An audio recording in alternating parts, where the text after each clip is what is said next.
New Thought Media Network. We are a global broadcast network of positive music, media, and entertainment.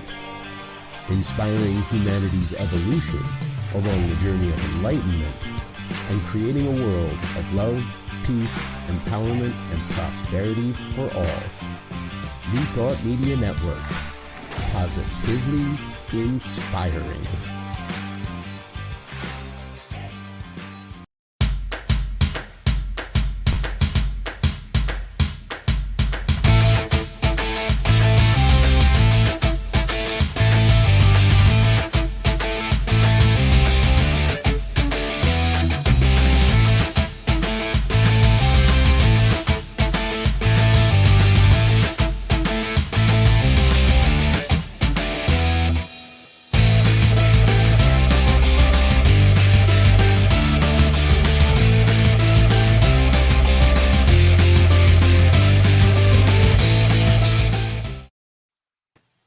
Hello, hello, hello. Buenos días, buenos tardes, buenos noches, depende de dónde estás. Good morning, good afternoon, good evening, no matter where you are. It is one of those times, I am guessing. I am Robyn Rice Olmsted. And I am Gil William Olmsted. And we are Rockin the Love. We're rocking the love. That's right, we're rocking the love. And as most of you know, we are a married couple living in two different parts of the world. Well, at least the country. But it's the world when we're apart. It's a world away. I'm not going to bust into song. I want to go, a whole new world. Okay, so Anyway, I'm in California, sunny Southern California, and Gil is in? Sunny New Mexico. Sunny Albuquerque, New Mexico. Breezy New Mexico. But look at you in your tropical shirt, looking all Hawaii, California-esque. Well, that would be nice. I would be on a plane to Hawaii in a minute. Oh God, unbelievably enough, I would beat you there. Ooh, vacation sounds super good. Hello, good afternoon, Shay. Hello to everyone out there. We'd love it if you chat with us and put it in the chat where you're from and and let us know what's on your mind today. Today, our topic is passion as a verb. Passion as a verb. I like that title. I just like it. Okay. It's one of those that just came through where you go, what the heck does that mean? And then you just figure it out. So we'll see what we came up with later on. Passion as a verb. Because we've been talking about passion, taking a deep dive into passion and purpose and possibility this month. And so that's what we're focusing on. But first, how's your week? Oh, my week's fantastic. Week's been going good. I didn't do a thing towards moving yesterday. Good. That was kind of a good day. But I've been working almost every day doing something. And, I walk around here and I look at the things that I can start working on and taking down and taking apart. So anyway, it's a constant thought. But overall, it's a good week. It was nice here. Beautiful weather. Lots going on and all of it's going well. That's great. So there you go. What about your week?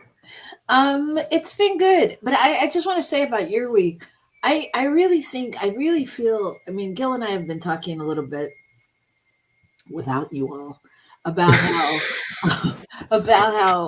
it just feels like things are shifting. When you feel those big shifts in your life and you're like, you kind of feel like you can go, all right, I think I've learned this lesson and like check one off and move it aside. And so I want to say, this move, first of all, a lot of things have come up, maybe for both of us, but I see better what comes up for you. So good. It's just a gift. No, but one of the things I would say is, Gil is quite frugal with money. Is that? I mean, yes and no. I don't mean that in a bad way, but you're very attentive. You're very attentive to not spending more than you have to spend. You're really good at spending. I'm not saying you don't spend. You're I very do generous spend. and you give a lot. But your attention to, like, you don't want to spend more than you have to somewhere. And so I just want to say, I think that this move in some ways has come up against all of your buttons. Like when we found out we had to pay rent for 2 places for the same month, because generally your mode of operation would have been like, oh no, out on the 30th, in by the 1st, and we got to have it done because we're not going to pay the extra month because how are we going to double up and blah, blah, blah, blah, blah. You know, all that slippery slope into, and I just want to say, like, it really has propelled you and us. I mean, I generally would have done it that way. It's just that when things like that happen, I usually go, okay. And it really has propelled you into this space of being able to accept. It's really, I mean, like when you said, I took yesterday off. Well, good. You're supposed to, especially since I can't get you to get anyone to help you. So we're working on it. I'm working on a date. On a date? I'm gonna set a day and just invite everyone to come that day. Oh, you're like a community service project. Yeah, I'm gonna be a community service project. So good. Perfect. That's perfect. Well, my week has been good. It's been so I'm in Carlsbad, and like it's kind of weird for me. I think I've mentioned this before because I'm like so close to LA, which means 2 hours in my world of time and travel. But that's not a big deal to get in the car and go there for in my mind. So it's so weird to be so close, but still not close. You know, like I can't just go hang out with my friends or go have lunch or whatever. So being in a new place, I decided, this is so weird to me. I decided to like explore and go to the library. And so I went to the library, and it's a beautiful library with all these things to do there. They have like editing bays and all kinds of cool stuff. And so I went to, they have play readings once a month. I went to a play reading on Monday night. It was, I felt, I don't know what I felt. I was like, okay, here I am, you know, out in the world, exploring my craft and looking at people doing what I do. And, you know, but I don't usually do that alone because I always have somebody to go with. So it was very cool. I went and I saw The Laramie Project, which is a play about the Matthew Shepard and everything that happened back in the day, and what continues to happen in the world. And it was a really great reading, and it was really great to just be like, wow, this is really great, you know, like, I don't know. So I'm expanding and exploring on my own. That's so good on your own. We both. It is good. It is good because it's a weird illusion of like being in California, like closer to LA. I mean, it feels more like LA than Oakland did because that was. Oh yeah. You know, so it's like I feel like I'm in Southern California, but I'm not really in my Southern California. So, you know, and like we can have our friends come down and we can go up, but it's still not, you know, it's not like around the corner. So, but that was my week. It was great. You saw the culinary suggestion for your party. Pizza. Yes, I did. Yeah. Yep. There you go. Yeah. Yeah. You'll have to advise me on what beer I should purchase to have it. I'll advise you. Okay. There you In go. fact, you probably have beer there from me. From me and when Rev Robert was there. I think there's like 2 bottles in the fridge. That's probably all you need. So I'm assuming that our producer would actually show up to help with the move if I provided said pizza and beer. So that's my. But you know, from Ohio. That's the beautiful thing. That's the beautiful thing about metaphysics. He could. You just tell him the time and he will bilocate and transport. And just his aura in that field will motivate everybody to move faster and to drink more beer and eat pizza. And to have a good time. And to have a good All time. right. Because that's Excellent. the way Michael Mangus is. Okay. Whew. Okay. So I apparently have rendered Gil speechless. So I am speechless. thank God. So let's take a you break. should. No, we can't take a break. We have to have some good news. Oh. All Did right. you forget? Well, there's good news in the world. Don't you know how to improvise? Yes, let's take what you say. Yes, and yes, let's take a break and move to our good news. So All right, let's do that. All right. So what do you got? What do we got? Okay. Stop bouncing. Can't help it. I'm bouncy. I'm very bouncy. So this is our portion of the show where we talk about what's good going on in the world. Yes. So it tells me that we're going to need to do that more and more as the year progresses. So we're holding that space of knowing that there's always more good happening than anything else that appears to be other than that. I'm going to put on my glasses so I can tell you the particulars. So an 8th grader in Wisconsin got on their usual school bus and, said hello to the bus driver, exchanged a few little jokes, and sat down. And they headed off. And at one point, they noticed, they realized that they missed a turn and they were accelerating. And the kid looked up and could see that the driver was incapacitated. So he got up, he went to the front of the bus, he moved the driver out of the way. He took hold of the controls of the bus and pulled over to the side and stopped. And he called 911 and he told the other kids to call their parents. And he had it all figured out. And so he was recognized for his bravery. And so, it's good. It's good to see 14-year-olds putting their driving skills to good use. That's, but I thought it was, it's a scary thing, for anybody to have stepped into that situation. Yeah, absolutely. To have even thought it through far enough to go, okay, look, something's got to be done, and no one else is going to do it unless I do. And that's impressive. That's impressive if you're particularly a young person. That's a great lesson. And one of his comments was that it's really raised his confidence level. Yeah, and I would be interested to know, if he has a cell phone. No, I'm serious, because he was obviously attentive enough to notice the bus had missed the turn and notice everything that was going on. And, so I'm guessing his head wasn't looking down at his phone. I don't know, because it said that after he greeted the bus driver and stuff, it put in his headphones and sat down. So. Well, maybe.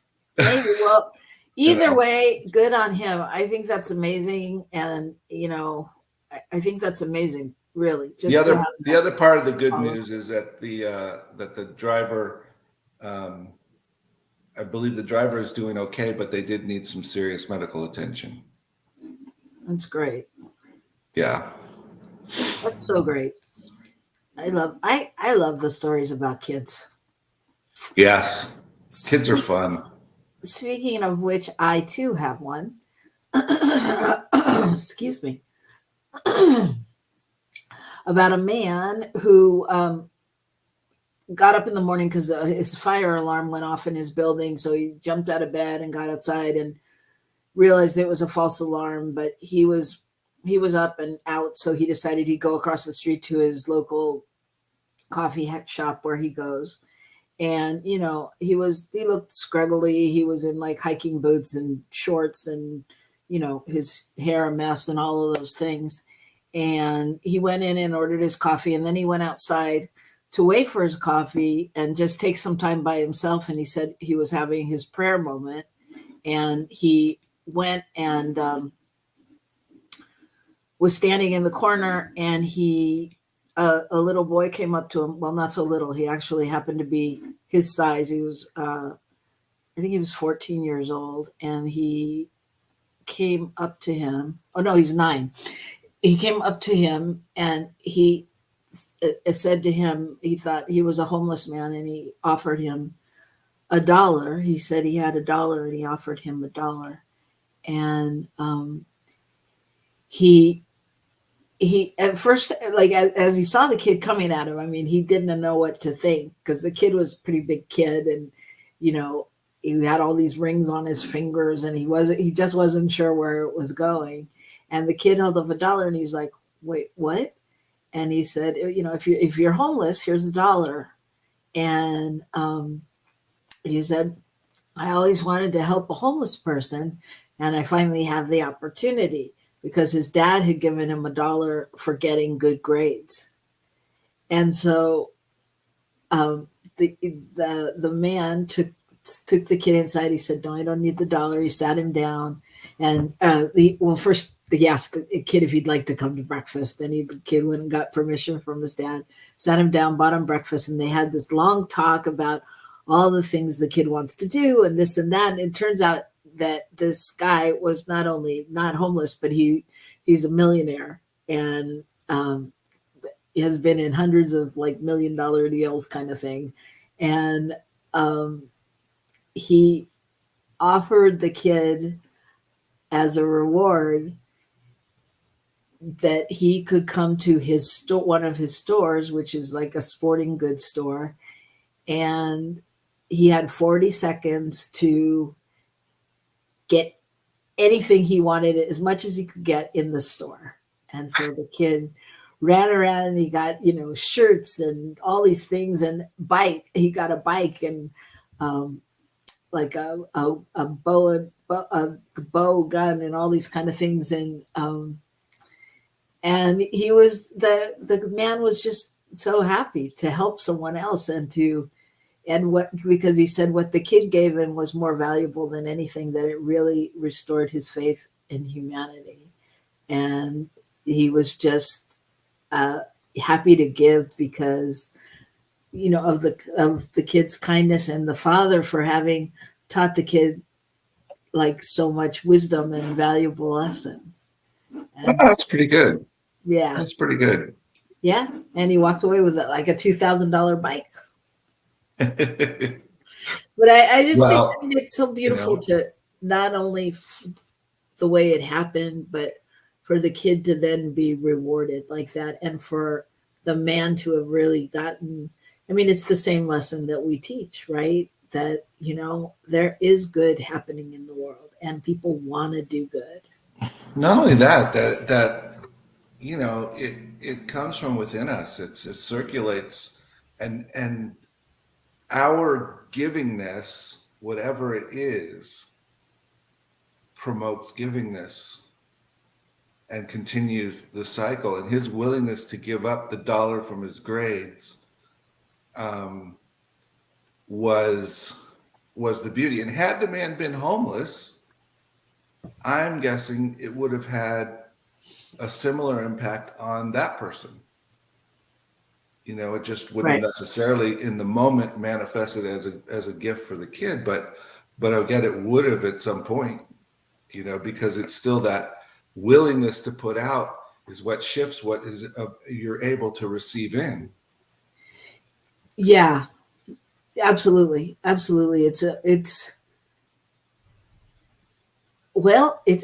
actually passion as a verb, in my opinion. Passion as a verb. Okay. Right? So, I mean, but really it's for me, it's in action. It's in action. And I was going to tell you, I read another story about a man that, did the similar thing, and another thing that happened but it's true. It's like, it doesn't matter how big or how small the act. It's like there's a chain reaction no matter what. Even if you just make that woman in the grocery store smile, that checker that's hating being there and wishing her shift was over, there's still something happens for her that then affects somebody else. And that's a chain reaction, which is what will happen if you don't come back here after the break, right? So That's right. I say, come back here now and it'll affect your whole day. Okay, so we'll be right back here to talk about passion as a verb right after these words from New Thought Media Network. Please help us say thank you to our organizational sponsors, including the Hefferland Foundation, Affiliated New Thought Network, International New Thought Alliance, Science of Mind Archives and Library Foundation, Center for Spiritual Living Denver, Center for Spiritual Living Midtown, New Thought Philadelphia, Planned Happiness Institute, Summit Center for Spiritual Living, One Heart Retreats, Center for Spiritual Living on the Lake, Unity Kitchener, Unity Spiritual Center Ottawa, Om Center for Spiritual Living, Satya Center, Begin Within Ministries, Center for Spiritual Living North Jersey, Unity of Savannah, and the Center for Spiritual Living Seattle, as well as all of our individual donors. Thank you for being part of the New Thought Media Network. Please like, share, and subscribe. New Thought Media Network, positively inspiring.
Welcome back to Rockin the Love.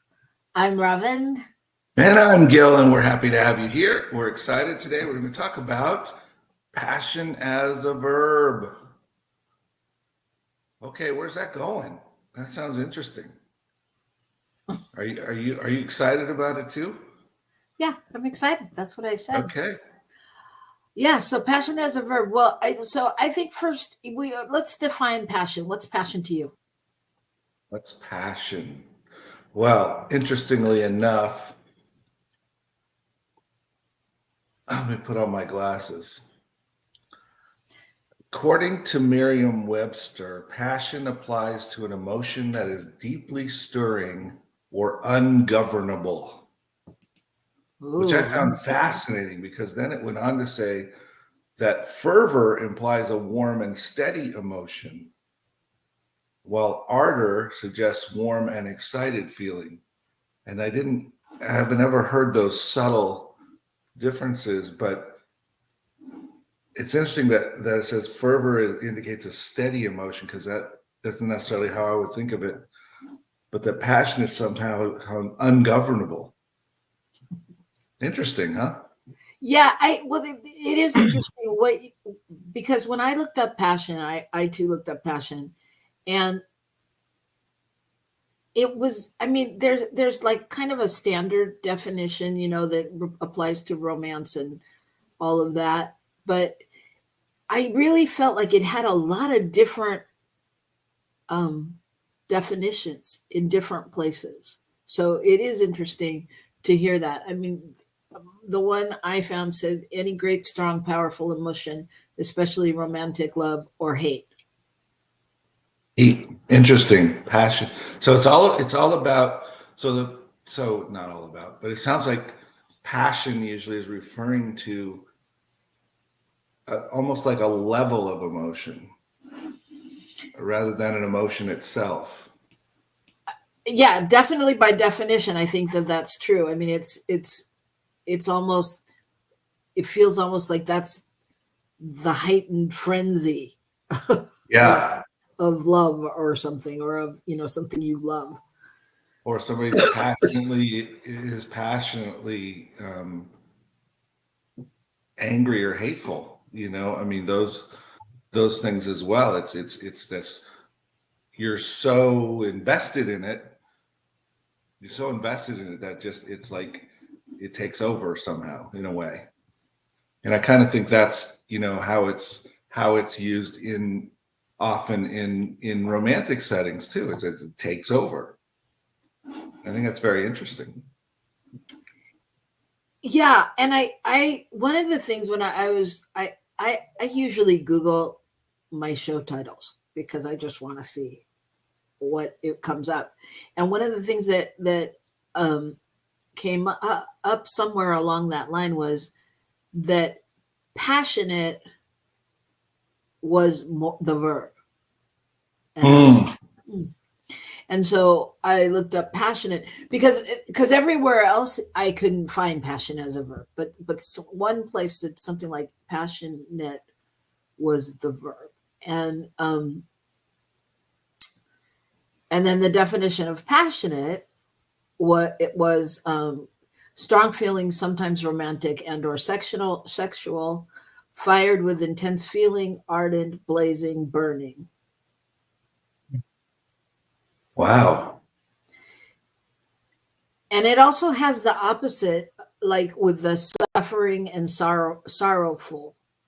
So she is sad and passionate at your highness tent, is what the example is. Okay, well, that doesn't even make sense. So for me, Well, but I mean, I don't know think what that, that means. old English type, Yeah, yeah. Well, I did see that it came out of the old Middle English, 1500s, 1400s, which was interesting.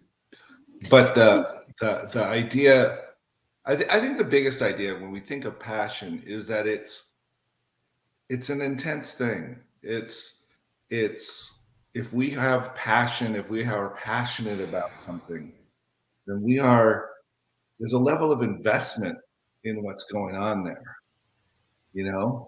that's different than when we just sort of go, yeah, I'm interested. No, but are you interested? That kind of thing. right. But I think passion is one of those words, I think nowadays, that is maybe overused on some level, in that I think that that's like, it's a question that is asked of students, or graduates or things like that. I remember reading an article for another show at some point that said, like, they gave the percentage of how many times people use passionate, and purpose in a college graduation speech, and it was some high amount, like 90% or something. And so I think, like, it almost becomes one of those, like, and I think if you're in a spiritual community too, it becomes like one of those kind of buzz questions of, like, but what are you passionate about? And, like, you feel like, oh, that's a serious question. I mean, and it is a serious question, but it's, Yeah, I was going to go to that from the other side, and that is, why is it as humans that is so important to us? Because that's the reality.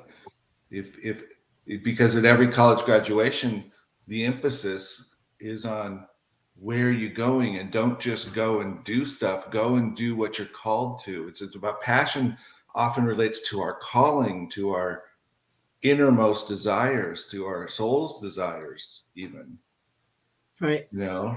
And so, and we all know, you know, we've all had those periods of time in our lives, or we've known people that were in a period where there wasn't passion, you know. I eat breakfast because I have to, and I go to work because I get a paycheck, and you know, there's none of it is anything that I really want to do or feel, you know, even like on the negative side, it's not even something I need revenge, and I'm passionate about creating it, you know. It's like flat affect. Yeah, and when you said that, it made me think like, and you can be passionate about revenge, Right. That's what right? I mean. I mean, even Yeah. that is like a step up from from not living from your passion, because there's something in you, whether it's good or bad or indifferent, that wants, you know, that has a desire to do something, you know. Right. There's something that's like, if you're passionate about that, there's something that you're committed to. Committed to, yes. Yeah. And So so, passion has a lot to do with commitment, would you say? I mean, our commitment often comes out of our passions, if you will. What we find ourselves committed to comes out of our passions. mhm. Yeah. And I think, you know, I mean, this topic arose because this is this is what I'm committed to.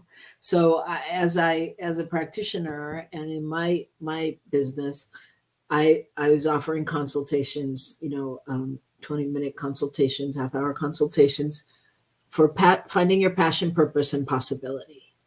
And Mm. so yeah, so I think living, I mean, we all, I think it has to do with what we say all the time with Rockin the Love, where it's all love, it's all passion. We all want to find what we love, what we can Mhm. feel connected to, right? And so, yeah, how does one go about finding their passion if they're not sure what it is? That's a good question. Um, what I was thinking about as you were talking was the idea that we we find ourselves in places where we are um, loving out of that passion. I mean, that passion is the thing that allows us to express love in a certain way, because it drives us. It's important, you know. We are committed to it. Yeah, yeah. And Shay says, if you hadn't eaten or had an appetite for years, you can bet you'd be passionate about eating. I had that experience, and I'm definitely passionate about breakfast.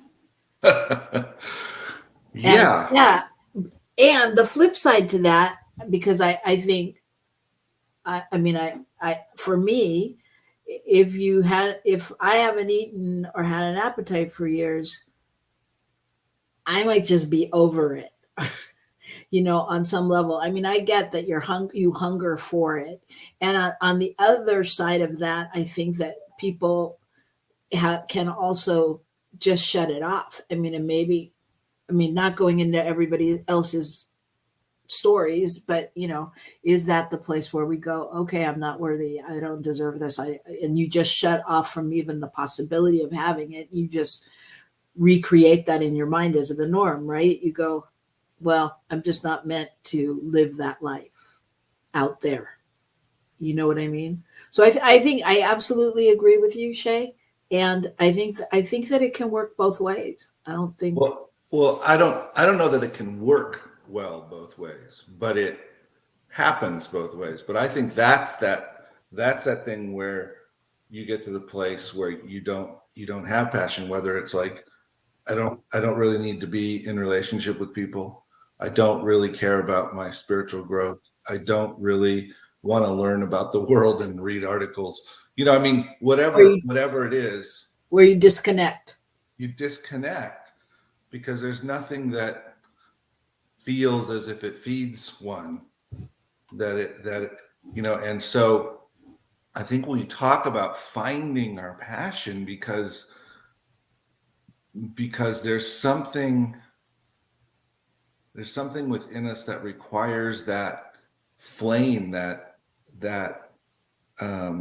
fuel and the ignition of it, which then allows us to find satisfaction in so many different things, right? Yeah. Like if it's I really want to develop rockets that go to the moon, then my doing that changes how I deal with my relationships, how I deal with the other things I learn in the world, all that stuff, because there's this part of me that's being so fed and is so excited about life that it shifts things. Right. And Shay also said, in regards to her other comment, perspective and experience, but I think that plays into exactly what we're saying, because it's the perspective you take, or after that, like you just said. So again, I go back to the question. So if any of that has happened, or even if it hasn't, and you just don't have the wherewithal to know what to choose, how do you go back to that place and find what you're finding passion? Mm-hmm. Yeah. I think that's where we have to go within and listen. That's where we have to be willing to try things. I think sometimes what is it that I'm avoiding all the time? Sometimes that can be a big indicator of where there's some level of passion, because I have some fear around not making it work, or not being able to do it, or not, whatever that is. I think people often set their passions aside because they don't see a path forward there. Like I want to develop rocket ships that go to the moon. Well, how the heck am I going to do that? Mm-hmm. I work at Arby's. I mean, that kind of a thing, that we get ourselves in a place where we just think there's not a path forward to that thing, and so therefore we ignore it and we don't do anything. We don't look for how it might show up in our life. It might look different than exactly what I'm thinking, but how can I be engaged in it? Right. And I think that the passion is really, I mean, us in New Thought and other spiritual organizations or whatever, or practices, we're committed to the thought that there's something greater than us out there.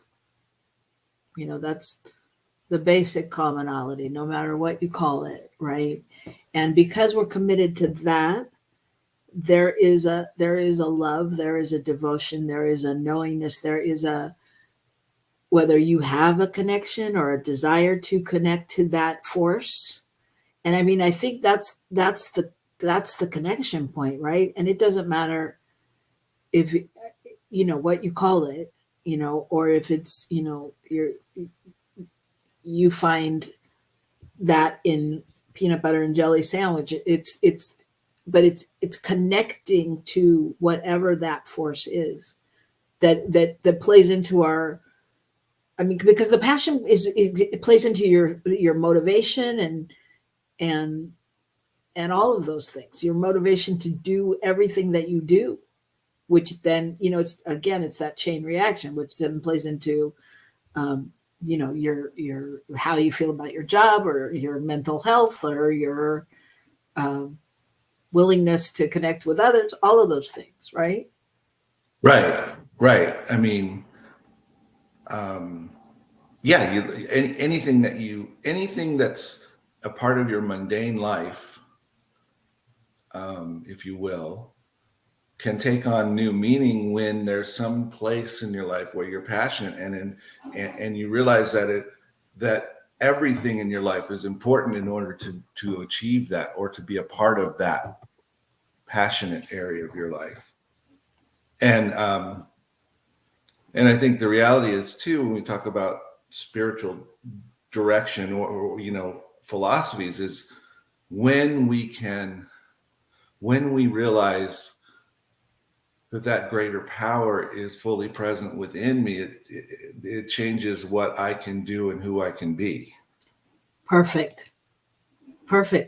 And John says, welcome, John. My fear likes to claim me before I sing solo on stage. Well, that speaks to exactly what you just said. How can your fear claim you? Because you are greater than that, right? Yes. And so your job is to know what you just said. Say it again. Say it again, Sam. That when we realize that that power that appears to exist outside of us really exists inside of us as well. It's a part of who we are. Then there's a whole different way of working in the world. And how can I fail? And how can I possibly be off track? And how can I possibly do these things if I am walking in that space of understanding? Yeah. And what is failure? What is failure? Failure is your next step towards success. Failure is the thing that ensures that at some point you will have success. Because if you're not failing, you cannot possibly get to success, because you're not doing anything. You're not moving. You're not moving. That's right. I would translate that also to say failure is your next step to God or to spirit, right? Right. Failure is feedback. The thing that they talked about in Thrive, and I'm sure in many other places, but with the boat and the ship, and you move it a degree and you go across the ocean and you end up on two different continents, kind of thing, if you just shift it. However, if you take that same ship and you shift it by 1 degree, but you don't actually have it move, nothing happens. Nothing happens. Right. Nothing happens. But and I would say too, failure is feedback. Yes, and whose feedback? Is it our monkey mind? I mean, is it if we can look at it and go as neutral, just as, oh, this just isn't where I wanted it to be, or this just isn't how I, whatever. But I mean, who defines failure? It's another show. I get it. And I mean, because I don't know what kind of feedback it is, because it'll take me down that road of what I believe should be. Yeah. Well, failure is an assumption that you're going to laugh. Failure is predicated on the assumption that something is good and something is not. Right. And, the famous inventors can tell you that they didn't have any failures. They had things that helped them figure out how things worked, and so they could create something else, or try a different object, or try a different mineral, or whatever the heck they're trying to do, and it will lead them down a path to find new things that they didn't think of before, or they didn't know would work that way. Right. Yeah. So it all depends how you define failure, but I just think it's tricky because because of our human definition, if I go, oops, that was a failure, even if it gives me feedback, it may also give me the feedback of, yeah, so really, keep your day job, you know. So it's like you just, I mean, it depends what you do with it, it depends what Right. you do with it. Well, people often say that to me when I try to sing out loud, unlike John. But even that, is that a failure? I mean, if I sing off key, is that a failure, or is that just how I sing? Right. Or is it a win that you even tried? Right. Right. Yeah. I mean, it's so tricky, this thing called life. It's so tricky because it is, you can either go down the rabbit hole, or you can bless it and notice it. And, as John well knows, that I like to say, just notice it and go, huh, that's not the way that I would like it to be. That didn't turn out the way I thought it would. Huh. And just review it as a neutral commentator and return to I think in order to find your passions, we return to what brings me joy. Mm-hmm. What did I feel like doing it? Because if you get off the stage, and even if you've gone off key, or if you've done something, not the way you wanted to, is it a win because you got up there and you did it and you felt amazing, and people come up to you and go, that was great. Oh my God, that reminded me of my wedding and this and that. Did you reach your purpose? Back to purpose. I mean, did you meet that, and, but that feeling inside, I think there's a feeling when you are following your passion. Yeah, and again, you get to that place of can your passion, can it be judged? I mean, is it a thing? Is it an activity? Is it this, or is it a feeling tone? What's the feeling? Like you said, I went out and I did it and I felt fantastic. So, it becomes, where is that feeling in my life? Mm-hmm. More than, can I be the best singer in the world? Well, where else does that feeling show up? How can I be a part of different ways of participating in this?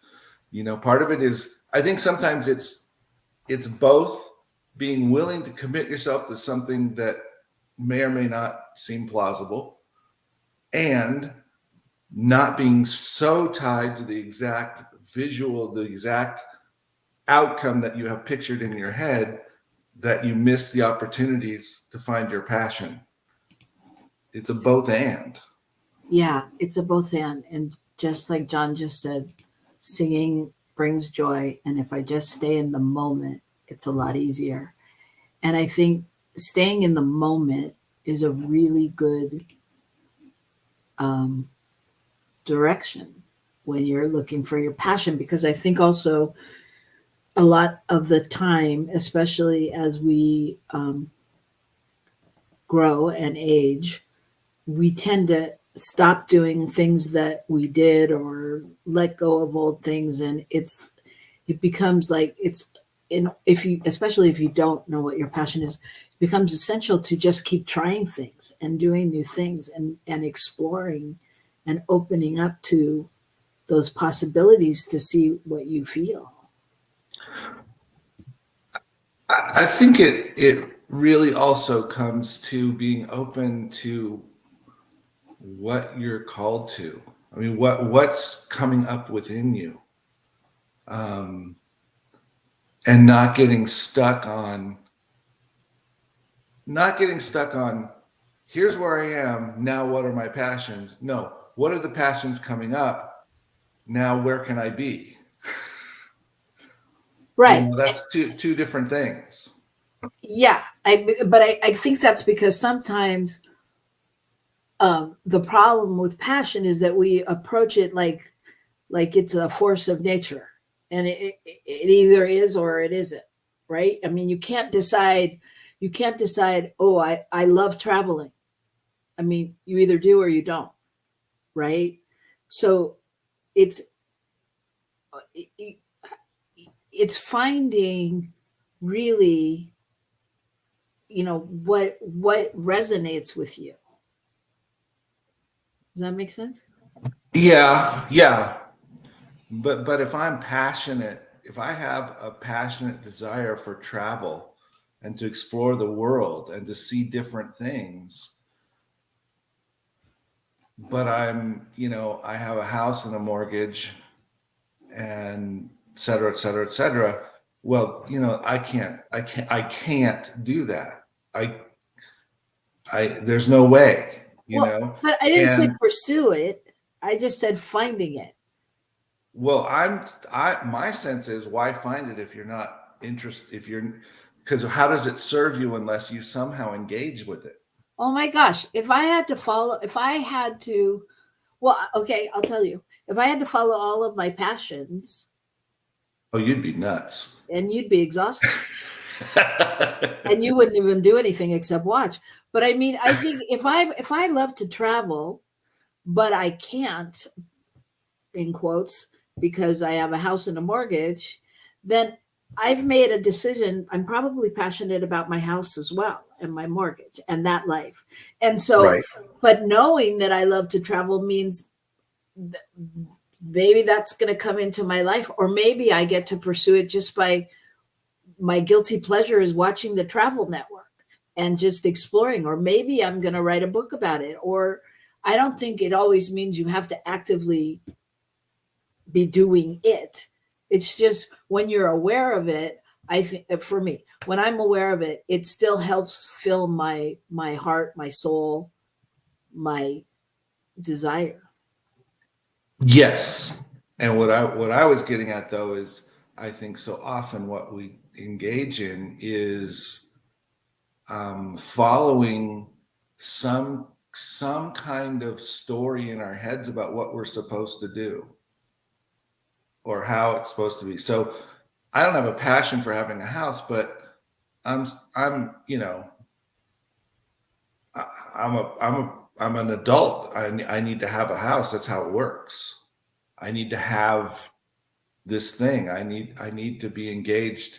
I need to have this certain kind of job because that's what I'm supposed to do. That's the story that I either heard and adopted or somehow told myself, and yes, sometimes it's like, God, this beautiful house and I love it. And I'm so excited to be here and I want to travel. So how do I balance those two? That's great passion to have. Now I've got more passion than I have possibly time and whatever, and I have to figure out how I can pull them together and that kind of a thing. And then now it gets exciting because that's the fun part, is to allow for the passions to express themselves and to take us down roads we didn't expect. Okay. I don't know. I'm going to have to ponder a little bit of that, but okay. Well, John says, surrendering to God every morning and opening to the best use of the gifts of God coming through me prioritizes my passions on a daily basis. Mm-hmm. And obviously it's different for everybody. Oh yeah. But and the thing that's important is, what is it that you're passionate about, and embodying that. And I can't believe that our time is up, but it is. And we didn't even check in with everybody about their purpose. And if during the week you thought about it or walked with our questions or had any realizations about purpose, and now we're throwing passion on top of it with no time to talk about it, man, what kind of talk show hosts are we? If only we had a producer that kept us in line. Oh, okay. No. If only there was a producer who could keep us in line. If only there was a line. Anyway, so it is definitely a conversation to be continued. I want to make one comment though before you close up, Robyn, and that is, we said passion is a verb, and a verb is active, and I think that's the thing that we really wanted to talk about is acting on our passions. Allowing our passions to be expressed, not just having secret passions that we, you know what I mean? Yeah, that we don't acknowledge, and we don't allow ourselves to explore.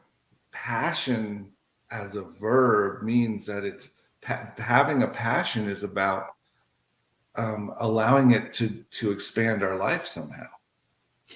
Well, you're right. And for me, passion as a verb is about being it, actively being it, and actively really checking in. I mean, even for me, am I, when I'm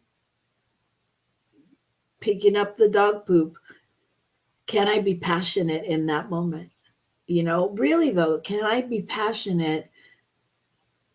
Whatever comes up there, can I be passionate about cleaning my yard or having a yard or having a dog, whatever, and really continuing just to walk in that passion.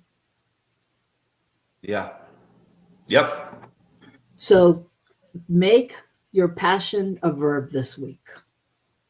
Right? Make it a verb. Make it a verb. Make it a verb. And next week we will have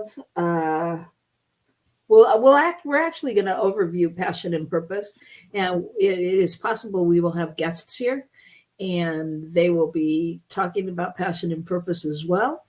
And in the meantime, let's just give a passionate shout out to all the mothers out there for Mother's Day, and just send big love and be grateful that they're the reason, or at least half of the reason that we're here.